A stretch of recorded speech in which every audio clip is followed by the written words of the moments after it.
ڕێز و سڵاو بۆی وا بینەرانی خۆشەویستی تەلەڤیزیۆنی کۆمەڵە زۆر خۆشحاڵم کە بە بەرنمەیەکی تایبەت دەربارەی ژن ژیان ئازادی و شۆڕشی ڕێز و سڵاو بۆی وا بینەرانی خۆشەویستی تەلەڤیزیۆنی کۆمەڵە بە بەرنمەیەکی تایبەت لەژێر ناوی ژن ژیان ئازادی و هونەری شۆڕژێرانە لە خزمەت ئێوەی ئازیزە. بەرنمەیە بۆ بەرزڕاگرتنی یادی 3 ساڵەی بزوتنەوەی شۆڕژێرانەی ژینا پێشکەش بە ئێوەی ئازیز دەکرێت کە میوانداری زۆر بەڕێز شاعری ناودار و چالاکی سیاسی چەپ هاوڕێ ئەحمەد بازگر دەبین لە بەرنامەی ئەمڕۆکەماندا، شاعرێک کە ناساندنی ناوێت. هاوڕێ ئەحمەد ئەم کاتت باش وە، زۆر سپاس کە لە بەرنامەی ئەمڕۆکەماندا ئامادە بوویت. زۆر سپاس بۆ تۆش و بۆ هاوکارانیش، زۆر خۆشحاڵم کە ئاواتان بینمەوە. هیوادارم بەرنمەیەکی سڕۆپڕمان هەبێت، سڵاوێکی گەرمیش دەنێرم بۆ بینەرانی ئەم بەرنامە یان ئەوانەی دواتریش دەیبینن. فەرموون. زۆر سپاس بۆ بەڕێستان، زۆر خۆشحاڵم کە لە بەرنامەیەدا لە خزمەتاندا هەم هاوڕێ ئەحمەد پێشەکی ئەگەر بە چەند شعرێکی خۆتان دەست پێ بکەین بە بەرنامەکە بۆ بینەرانی خۆشەویستان. بەڵا لە خزمەت بێمە من هەر بە شێرێک کە بۆ ژینام کوتووە بۆ دەستی پێ دەکەین. ئەو شێرە وەختێک کوتراوە کە ئێسێ شۆڕشەکە هەڵ نەقوڵی بوو، ئێستێ هەر لە سەکەرەدا بوو، وەختێک فقط خەبەرەکەی هات. جا من پێشەوە ئەو شتە بڵەمە من بۆ خۆم شخصەن وەک کەسێک وەک شخصیەتێک زۆر سپاس و مەمنونی ئەو پەرستار و کادری ئەو بیمارستانم کە ژینە تێدا دوایین هەناسەکانی کێشە و ئەو دوو ڕۆژنامەنیگارەی کە دوای ئەم خەبەرەیان بە گوێی دنیا گەیان. یعنی ئەگەر ئەوانەوەیان نەکرد بە ئەم خەبەرەش مەرجی لاوەژ مەرجی ژینای جوانە مەرجیش وەک باقی زۆربەی هەرە زۆری ئەم کەسانەی کە جمهوری ئیسلامی لەم چەند ساڵانەدا لە چەندین ساڵانەدا کوشتونی لە بینی بردوون بێسەر و شوێنی کردوون ئەوی شەروای لێ دەهات. وەختێک خەبەرەکە بڵاو بۆەوەی دێ و شۆڕشە دروست بوو. شارەکە وەختێک کوتراوە کە ئێستا ئەم زوڵانەوەی دروست نەکراوە. ئەمن لەم بەرنامێکەوە لە خزمەت تۆدام هیوادارم بتوانین شاری دیکەش کە مربوطە پەیوەندی هەیە لەگەڵ شۆڕشی ژینا و وەختی خۆی هەر بۆ سرود کتو من هێندێکیان کراون بە سرود لەلایەن مەزمایەک لە هونەرمەندانی شۆڕژێڕەوە ئەوانش بخوێنەوە. بەڵام ئەمە شاری هەر بۆ ژینایە کە لە پێشەوە ئەو دەست پێ دەکەم بۆ ژینا. کوشتیانی زۆر بێڕەحمانە کوشتیانی، شارەزاکانی خوێن ڕشتن، بێڕەزاکانی ژن کوشتن. کوشتیانی زۆر بێڕەحمانە کوشتیانی، دێوەزمەکانی دەسەڵات، داپڵۆسەرەکانی وڵات. دەیڵێمەوە دیسانەوەش دەیڵێمەوە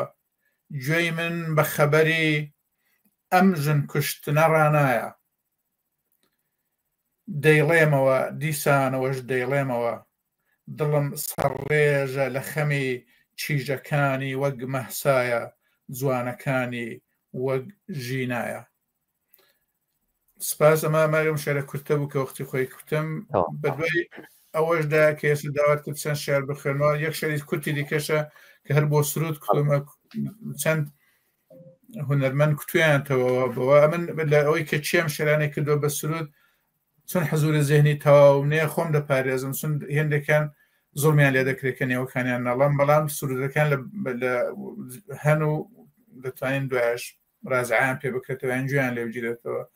ئەمە یەکەم سرود بوو، یەکەم شێر بوو کە بۆ سرود کتم وەختی خۆی.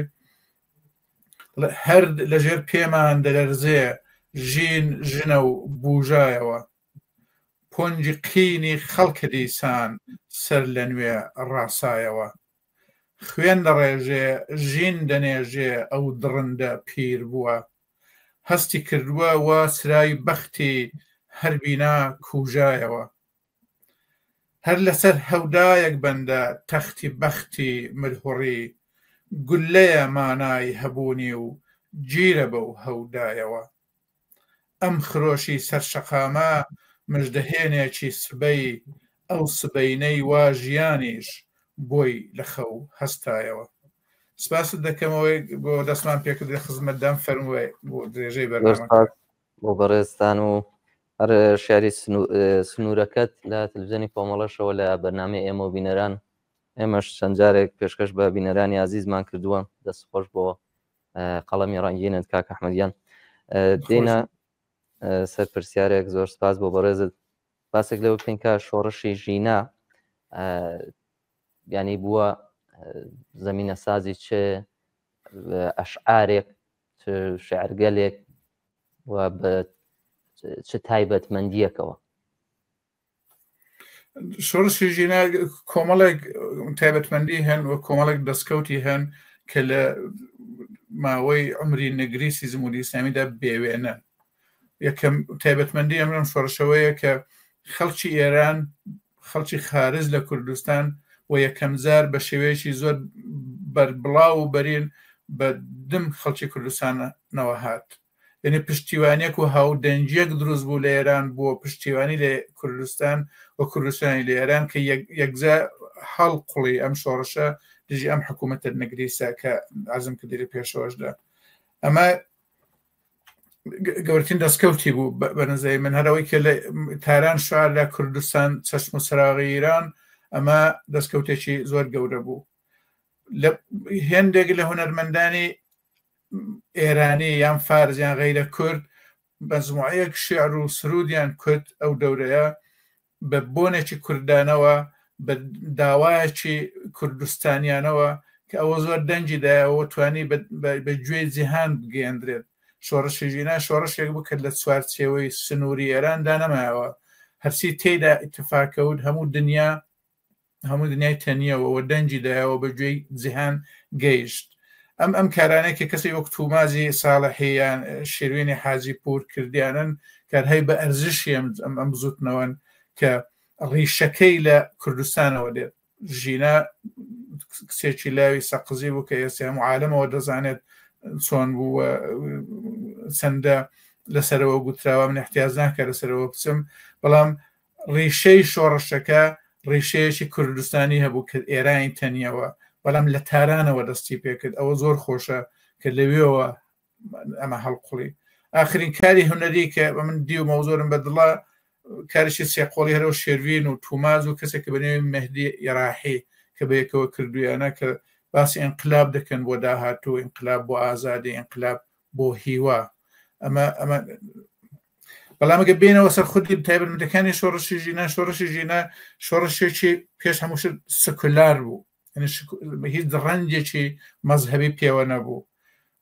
تەنانەت لە زۆر جێیان دژە مەزهەبیش بوو بەڵام شۆڕشێک بوو کە ئینسان تێدا لە مەرکەزدا بوو دومین خصوصیەتی ئەم شۆڕشی ژنانە بوو یعنی ژن هەمیشە بەشدار بوو لە مەیداندا بووەوە ژن هەمیشە یەکێک لە کۆڵەکە ئەسلەکانی هەموو شۆڕشێک بووە بەڵام ئەم سەفەرە پێشڕە و ڕێبەری شۆڕشەکەش بوو ئەمە نقطەیەکی زۆر گەورەیە کە لە ئێرانێکدا کە جمهوری ئیسلامی نزیک 50 ساڵە حەول لەدا ژن بە ئینسانی دووەم لە قەڵەمدا دای پۆشە لەژێر چارشێ و عەبادا سەرکوتی کە بیکوژێت پرچی بتاشێ ئەمانەت نەخایبانە پێش ئەم شۆڕشەکەوتنەوە دەنجی ژنانیان بە دنیاگەیان ئەو دنیای کە پێی وابوو ژنی ئێرانی یان ژنی کورد بە دڵی خۆیەتی ئەوەی قبول کردووە کە وەک جمهوری ئیسلامی لێ دەوێت ئەمان نیشانیاندا بە دنیا ئەگەر ئازاد بن خەڵکی باقی دنیا کەمتر نین بۆ تێگەیشتن و بیرکردنەوە لەسەر خۆیان شۆڕش نقطەیەکی دیکەی کەم شۆڕشەی بوو بەرابەری تەڵەب بوو بەرابەری تەڵەبێنی یەکسانی خواز بووە من کە لەم ژنانە وانە بوو کە پیاو بکەنەوە حاشیەوە یان پیاو حەقیانە بەجای تێدا بن شۆڕشێک بوو بەرابەری تەڵەب زمن بۆی ئەم دەڵم بەرابەری تەڵەب بوو بەرابەری تەڵەبانە چۆن زۆر بەحسی فیمینیستیش دەکرێت لەم ڕابردانەدا کە من پێم وایە شۆڕشی ژینە پێشڕەوتر و پێشهەنگاوتر بوو لە بزوتنەوەیکی فیمینیستی بزوتنەوەیەک بوو بۆ بەرابەری ژن و پیاو یعنی چەند قەدەم لەولا فیمینیزمەوە داوای مافی بەرابەر بۆ ژنی دەکرد و بۆ ئینسانی دەکرد نقطەیەکی مهمی دیکەژەوەی ئەم شۆڕشی خەباتکارانە و دژی حکوومەتی بوو ئەم شۆڕشە بە هیچ لایەنێکی ئەو حکوومەتە ڕازی نەبوو پێی خۆش بوو لە ڕیشەوە هەڵی قەنێت بۆ سەرکوت کرا ئەمە دەتوانیستان زۆر قسەی لەسەر بکاتوانە یەکێک لەوانان پێم وایە هەر قەساوەتی جمهوری ئیسلامی نەبوو ئۆپۆزیسیۆنی دەرەوەی وڵاتیش بێ خەتا نەبوو لەو ڕابەتەدا بەتایبەت لە خاڵەتی ئەو کابرا دەدام چەپوت سێڕە خوارەی کوڕیشا کە 40 ساڵە خەوتووە لە دەرەوەی وڵات ئەو هاتە نێو کایەکەوە خەڵکی ئێرانی ناومێت کرد لەوەی کە بەسەرکەوێنی فەرقی ئەمەی کە ئەوانە بێنەوە کە وەختی خۆی خەڵک لەوێ دەری کردوون جارێکی کاتونەوە و دم درێژی دەکەن تا زۆیش حەق بەجانە بن هیچێک لەم دەیرانە بوو کە ئەمانە خەتایانیان هەبوو بەڵام بەگشتی شۆڕشی ژینا شۆڕشیی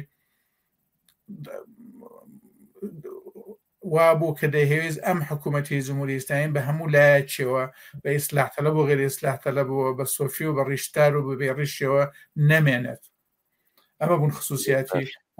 ئەوەش مەزموعەیە کاری هونەری دروست کرد لە نێو شاعیرانیدا هەم لە کوردستان و هەم لە ئێران کە فەرمووی منەوە با زۆر نەڵامەتە بزانێت بۆ بەرەستان هاوڕێ ئەحمەد دیارە بەو تایبەتمەندیانەی کە لە شۆڕشی ژینات بەڕێستان بەحسان کرد ئەمە بۆتە زەمینە سازی دروستبوونی زۆر سرود و شعری حەماسی و شتی لەو بابەتە کە تایبەتمەندی ئەو شۆڕشەی دەرخست وەک هەموو شۆڕشێکی تر وەک هەموو بزوتنەوەیەک لە هەر شوێنێکی دنیاوە تایبەتەن هەر لەو جۆغرافیایی کە باسی لێکەین لە ئێران و لە کوردستانە بە تایبەتی لەگەڵ هەموو بزوتنەوەیەکە ئەو هونەرە شۆڕژگێڕانەیە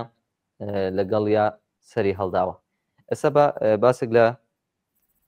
کوردستان بکەین و کوردستانێک کە ئەو هونەرە شۆڕژگێڕانەیە لە سەردەمی شۆڕشی گەلان لە شۆڕشی 57دا بە تایبەتی زۆر ئەو هونەرە بەرچاو بوو زۆر بەرجەستە بوو و شاعرانێک لە نەوعی خۆتان کە لەو سەردەمانەدا ئەو هونەری شۆڕژگێڕانەیەتان بەرجەستە کردووە لە کۆمەلگادا لە شۆڕشی ژینادا لە کوردستانە نمونونەکان چی بوون و تایبەتمەندیەکانی ئەو هونەرە شۆڕژگێڕانەیە لەم دەورەیەدا چی بوو کوردستان فەرقەکەی لەگەڵ باقیێران ئەوەیە کە کوردستان لە توای عمری جمهوری ئیسلامیدا هەر لە ڕۆژی ئەوڵەوە نایگوت بۆ حکوومەتە هەر بۆیەشە بزوتنەوەیەکی حەقخوازانە بزوتنەوەیکی شۆڕژگێڕانە بزوتنەوەیەکی چینایەتی لەم کۆمەلگایدا لە ئارادا بوو هەر بۆیە ئەو هونەرەی یان ئەو سرودانە یان ئەم شعر و هونەر و سینەما و فیلم و تەئاتر و ئانەی کە دروست کراون لە تولی ئەو 37 ساڵە کە جمهوری ئیسلامی هەیە ئاوێنەی باڵانوێنی شۆڕشەکە بوون یعنی لە هەر جێگە و شۆڕشە تۆزێک گەشەی کرد شێری انقلابی پڕخۆشتراتونە مەدان لەو جێ تۆزێک پاشەکشەی پێکراوەیان جمهوری ئیسلامی موافق بووە سەرکوتێکی خوێنایی بکە لەوێ ڕەنجێکی دیکەی گرتووە لە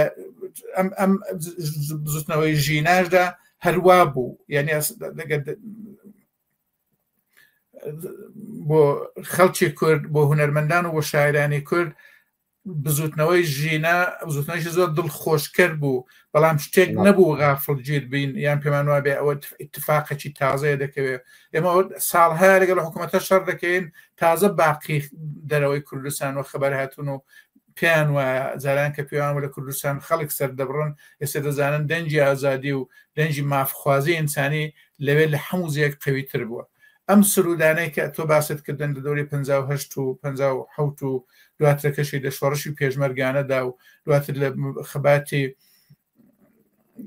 کوورەخانەکاندا و دواترەکەی ئەم بزوتنەوە مەدەنیانەی کە لە کوردستان بۆ مەسلەی ژینگە پارێزی بۆ مەسلەی دیفاع لە حەیوانات بۆ مەسلەی سونە کوێستان و پێدەڕەویەکانی سەرشاخان ئەوانە هەمووشت های تازەی ئەم بزوتنەوەێنێ خوڵقانێکن کە لە کۆمەلگایەکدا کە دەیهەوێت ئازاد بێت کە دەیهوێت ئینسان تێدا سەربەست بێ دەیهوێت ژن و پیا و بەرابەر بن تێدا لە شۆڕشی ژینادا ئێمە هەرو کارەمان کرد کە 37 ساڵ دەکەین باقی دەرەوەی کوردستان هات پەیوەست بوو بەم شۆڕشە بەڵام لە شکڵێکی زۆر تازە و زۆر زۆر ڕادیکالتردا کە بوو شۆڕشی ژینا بوو یعنی ئێمە لە ئێران هەتا ئێستا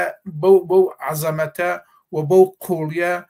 بەو ناڕەزایەتیە گەورەیە کە عەلەیهی ئەم حکوومەتە کەسیفە دروست بوو نەماندی بوو شۆڕشی ژینا ئومێدێکی یەکجار زۆری خستە نێو دڵی خەڵکەوە و لە کوردستانیش کە دڵم کوردستان ئەوجا بوو بە چەشم و چراغی ئێران ئەم بزوتنەوانەیە کە لە کوردستان لە گۆڕابوون چەند لایەنە بوون ئەگە شۆڕشی ژینا شۆڕشێکی دژەمە سکولار و بەرابەری تەڵەب بوو ئەوە لە کوردستان 38 ساڵە چەندین شۆڕش هەمزەمان لە گۆڕدان یەکێک لەوانە شۆڕشی نەتەوایەتیە ینی خەڵکی کورد حەقی خۆیەتی و مافی خۆیەتی وەک میلەتێک مافەکەی بە ڕسمیەت بناسبێ بۆ ئەوە زۆر گیانی داوە شۆڕشێکی دیکە کە لەسایی چەپ و بزوتنەوەی چەپی نێو شۆڕشی کوردستانە شۆڕشی چینایەتیە و یەکەم جارە لە بزوتنەوەی کوردیدا کرێکار دێتە سەروی مەجلس یعنی بەجێ پاشسوار بێت و لە پاشخانی ئەو شۆڕشە دابنیشە لەسەرەوە دایدەنێن و کلمەی کرێکار و زەحمەت چێژ ئەو وشەیە پیرۆز بوو نەکدەوەی کە کرێکاری شتێکی تەقەدوسی هەیە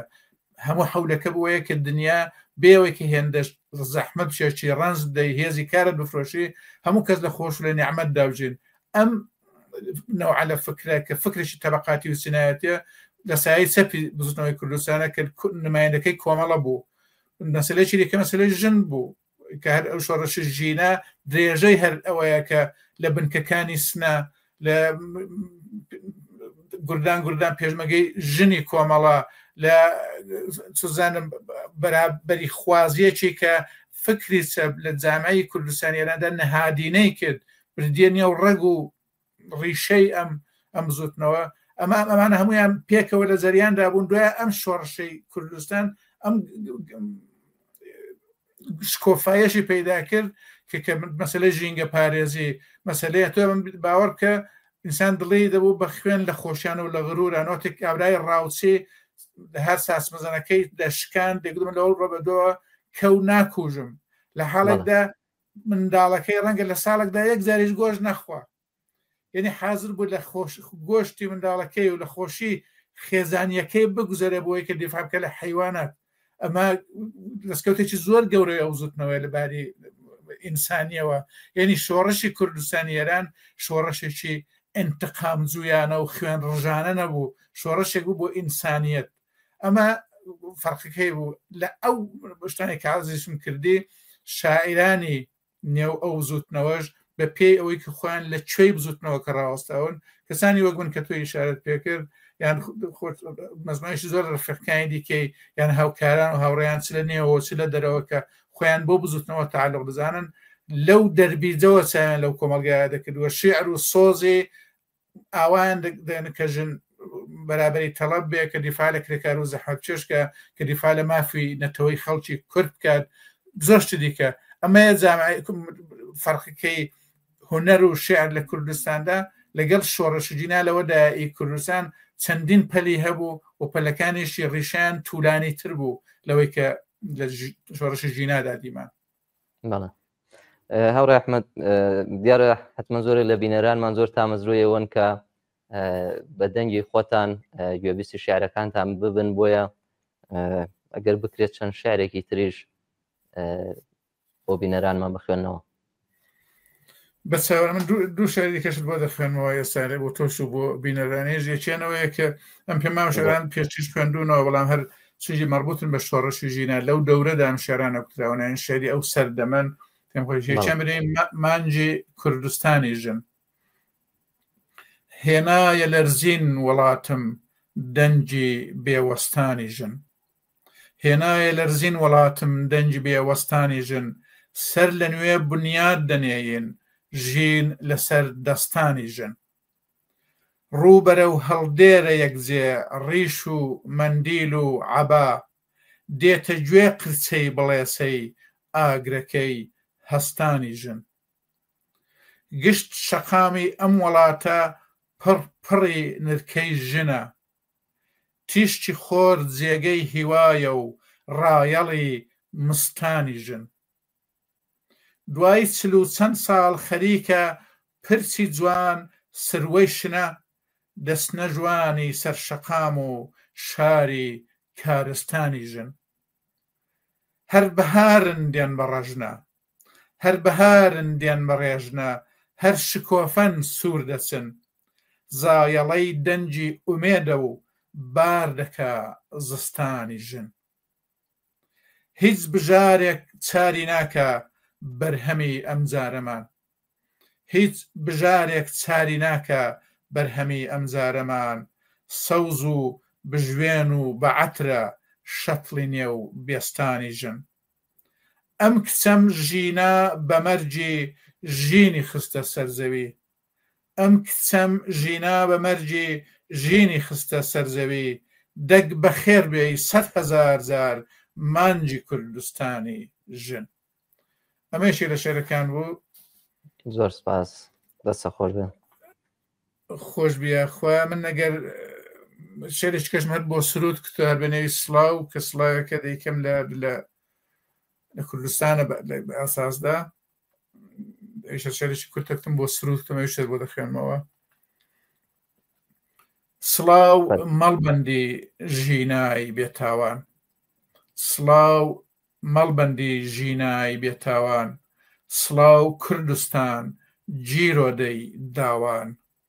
سڵاو ئەی دایکی زۆر گەورە ئاوان سڵاو سەنگەری جەرگ سوتاوان سڵاو ئەی دایکی زۆر گەورە ناوان سڵاو سەنگەری جەرگ سوتاوان سڵاوتان لێبێ چیژانی شەقام سڵاوتان لێبێ کوڕانی شەقام ئەو کوردستانەی 40 و چەند ساڵە داگیرکراوی هێزی دەجاڵە بەسەریان هێنا هەرسێکی تاڵە لە حازد برینی گشت دنیا لاڵە بەڵام هێشتا کەش هەر بە پێوەیە بەرەو ڕزگاری هەر بەڕێوەیە ئەی ئازیزانی پیر و لاوی من وزە بەخشانی نێو هەناوی من ئەی کوردستانی ڕاوەستاوی من هێشتا هەر سەوز و نەسوتاوی من هەر ئاورت دەدەن کەچی ناسووتێی هەر ڕێت پێدەگرێن بەڵام تۆ هەر دێی سڵاو مەڵبەندی ژینای بێتاوان سڵاو کوردستان جیرۆدەی داوان سڵاو ئەی دایکی زۆر گەورە ناوان سڵاو سەنگەری جەرگ سوتاوان سڵاوتان لێبێ چیژانی شەقام سڵاوتان لێبێ کوڕانی شەقام سپاست دەکەم ئەوەش شێرێکی دیکەش بوو زۆر سپاس هاوڕێ ئەحمەد قەڵەمە ڕەنگین و خامەد ڕەنگین باسی هونەری شۆڕەژێرانەمان کرد باسی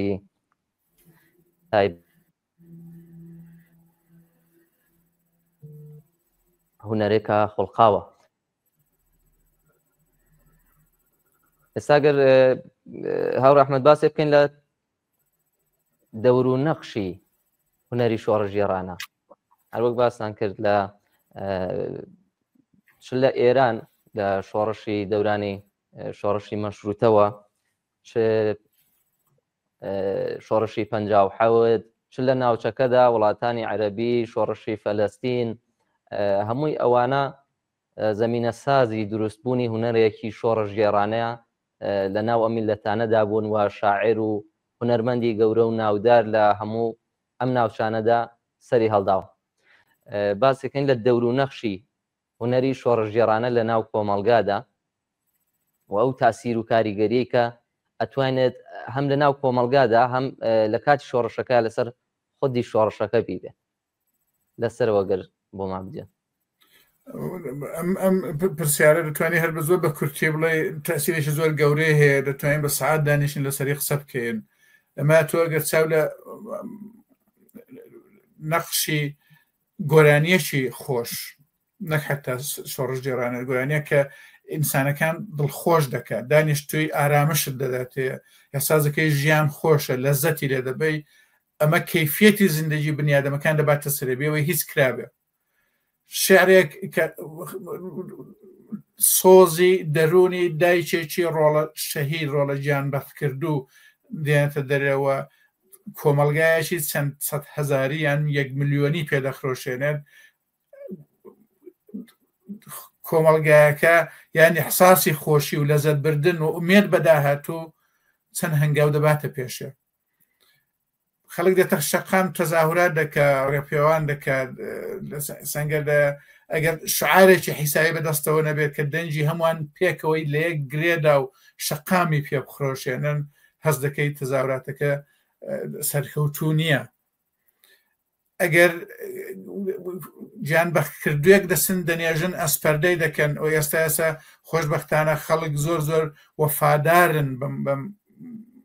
ئازیزانەی کاوا تێدا دەچن و بەداخەشەوە تێدا دەچن هەرو ژنگە پارێزانی لە ماخراندا و چاولێت داوێنی ئاوێر و ئەم شێوانەی دیکە دەکەی چەندە سرود گۆرانی شعر موزیک چەندە تەئسیری هەیە لەسەر ڕاگرتنی ڕوحیەی لەسەرەوەی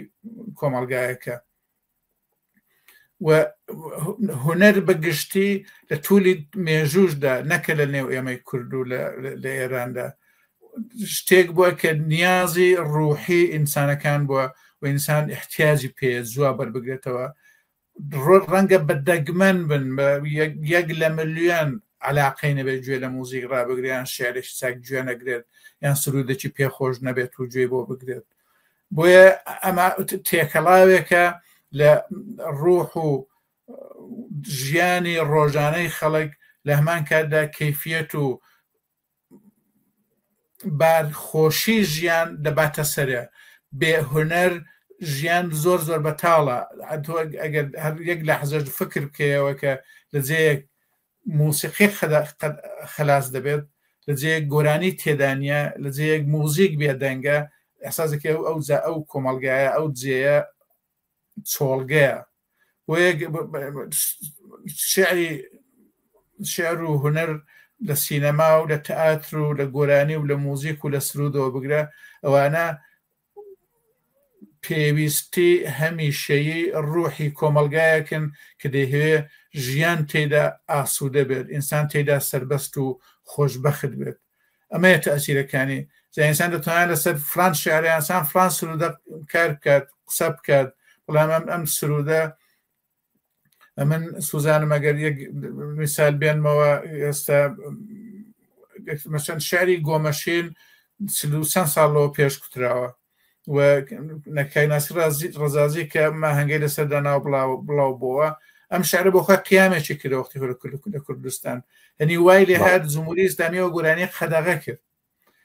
قەدەغەکردنەکەی وێنە جمهوری ئیسلامی بە خۆشی و خۆشحاڵی خەڵکیان ئەوەی کە لە سرودێک لە گۆرانیەک ڕوحی شۆڕژێران بچێتە سەرێ دەترسا شعری زولفا ئێچێک لەو شعرانە بوو کە مەسەلەی بەرابەری ژن و ئینسانی هێنانی و وەسەتی خەباتەکەوە یعنی دەزمان ژنێ کسێکی کە ڕازی نییە بە کەسێک بمێردیان داوە بە چەند لانکە دەسێ دەکوژرێت دەزمان ئەوەوە خەریکی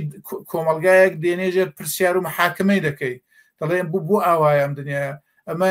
فەرهەنگی خەڵک دروست دەکات و دەیباتە سەرتر و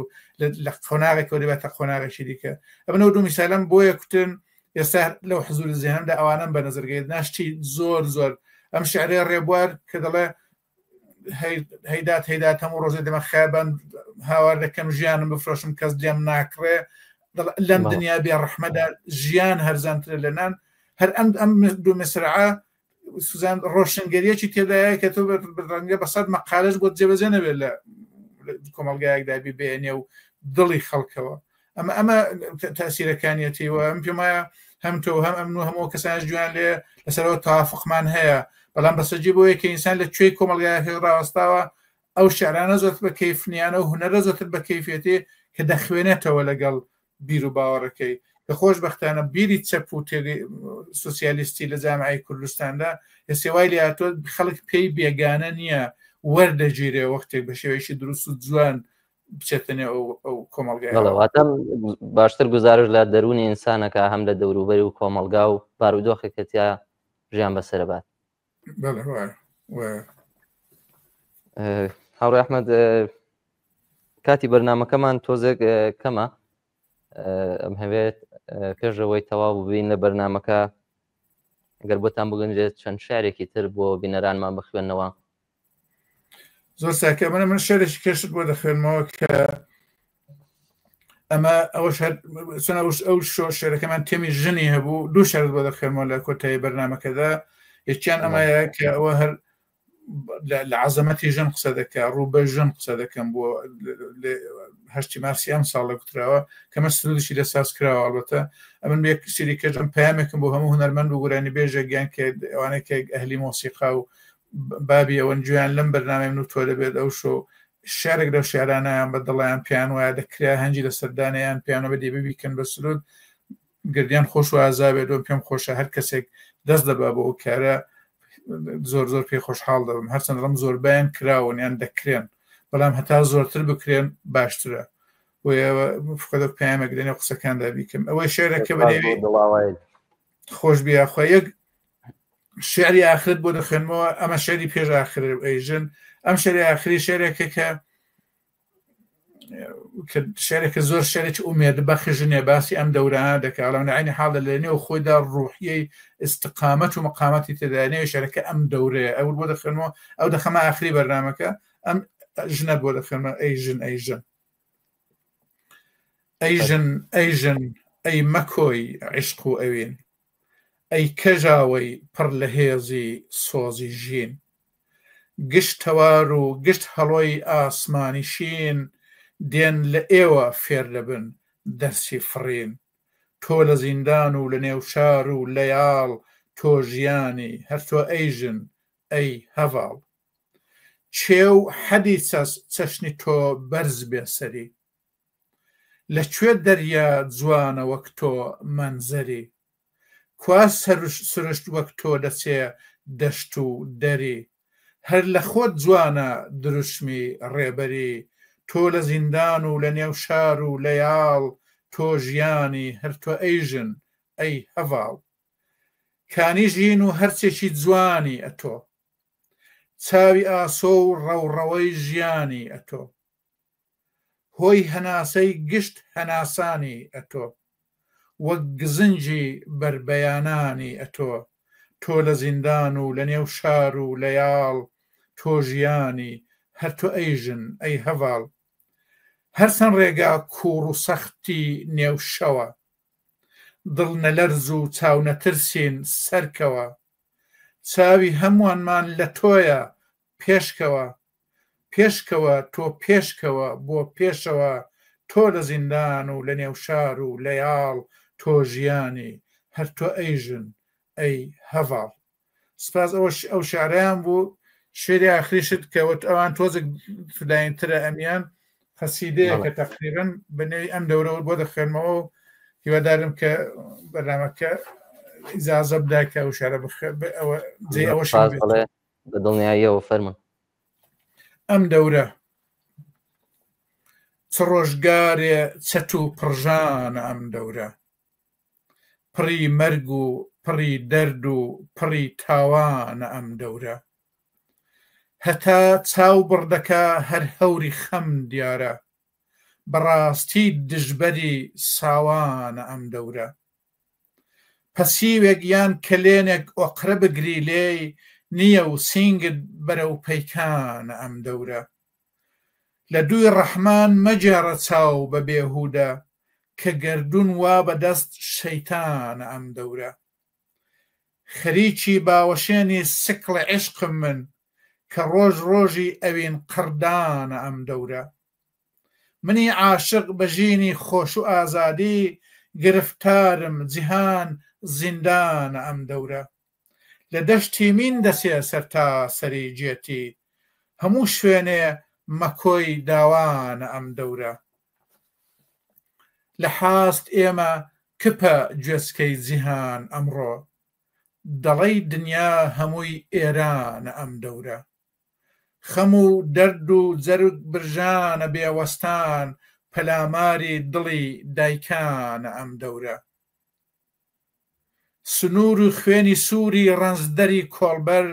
سەمای مەرجی کرێکارانە ئەم دەورە شکنجە و کوشتن و ئامرازی جەلادان کە دنیاوە بە پەتیارانە ئەم دەورە بەهار و پاییز و زستان و هاوینم وەکو یەک شیوەنی فەسڵانە ئەم دەورە ڕمانی جوانیە و قەرکردنی ژیانە کە سێدارە لە ژین میوانە ئەم دەورە لە لای هیوا کوژانە دەستی باڵا بوون کە دەورە دەوری دڵبەردانە ئەم دەورە هەموو پیاوی زلن دەوڵەت مەدارانمان بڕۆ سەیریان دەڵی گاڕانە ئەم دەورە کە لرخەی دێ قوڕاوزکەی دەنج ئینسانی بە ڕۆژی ڕوون دژی ئینسانە ئەم دەورە بە ئاواتی شنەی سرووە و شەماڵی شاخ شەماڵی چی کزەی زریانە ئەم دەورە سەڵای مەرگ و قەڵاچۆیە لە سەدلاوە لە چاو بزرە هەچێکی جوانە ئەم دەورە ڕەحم شوێنی نییە و کاری ئەوان ئێستا لە خوێن خڵتاندنی لاوانە ئەم دەورە ئەمن شەرمەندەتانم کۆرپەکان چونکە